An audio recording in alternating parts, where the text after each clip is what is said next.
Right, it's been 2 months now since I last did a channel roundup, and I think it's possibly been the busiest 2 months I've ever had on this channel. Now, I introduced these channel roundups or channel updates about 6 months or a year ago, I can't remember exactly, and it was basically just to fill some time in to take the pressure off getting review items, etc. It just sort of filled in one video space a month and took the pressure off me a little bit, because it means I can reuse old footage, etc. while I just explain the latest developments. Now, one thing that people keep asking me is, how is Willow? And I do apologise for not keeping people up to date, but actually he's doing pretty well. His leg is no better than it was. I'm pretty much resigned to the fact that that's a permanent feature of his general health now. Obviously, we're no longer able to do the 8 miles a day walks that we used to do, but we have managed to progress to about a mile a day. I think that's going to be about his limit, but a mile a day is better than nothing a day, and we're out rain or shine.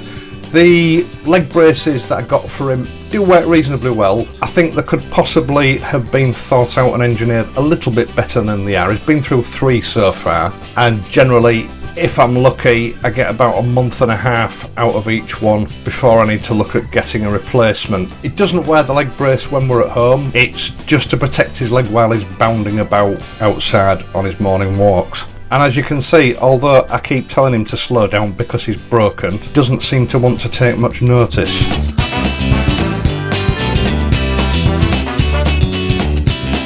Motorhome Customs, normally I include a section in these videos about Motorhome Customs, but because it's been 2 months since my last update, and the fact that Motorhome Customs are quite possibly the most prolific custom parts manufacturer in the world, to be quite honest, there's going to be enough to fill an entire video. So what I'm looking at probably doing next week or 2 is doing a Motorhome special video covering the prototypes that they've got in the works at the moment that are near completion, and some of their new parts that are either on the brink of being released or have already been released, just to keep you up to date, as I always have done, on the latest and greatest from the Motorhome Customs workshop.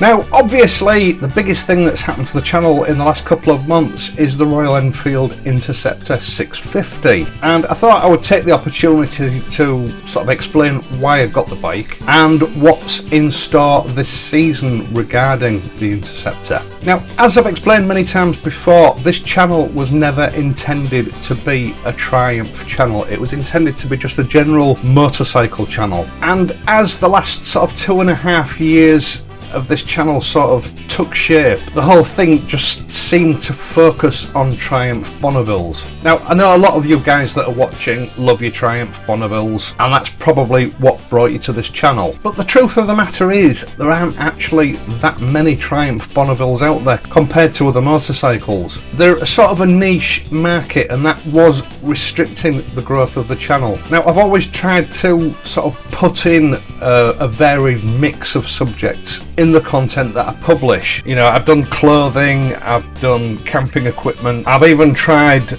going down the sort of line of travel photography, the kind of equipment that comes in handy as a motorcyclist, to try and sort of spread the interest of the channel, to make it more diverse, if you like.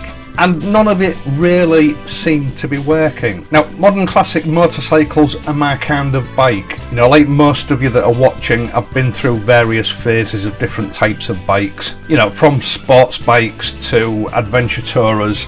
And the modern classic niche really sort of fits with me as it stands at the moment, so I didn't want to go away from that. And as I have said many times in the past, I've always hankered after a Royal Enfield Bullet. The problem being that in practical terms, a Bullet isn't actually that practical on British roads. It's a fun bike, a lovely bike to own, but it does come with certain restrictions that don't fit into what I want to do with a motorbike. And to that end, the Royal Enfield Interceptor was for me an absolute godsend. It ticked a lot of boxes that I'd been waiting to be filled. It fulfilled a 30-year dream of owning a Royal Enfield, and it also gave the channel a chance to expand, and it has expanded. It took me 2.5 years to accumulate 11,000 subscribers, and the channel has attracted a further 4,500 subscribers in the last 5 weeks. Not to mention record views that this channel has never experienced before. So I would like to say a very warm welcome to all those new subscribers, both domestic and abroad, especially you guys from India. I know this bike is a really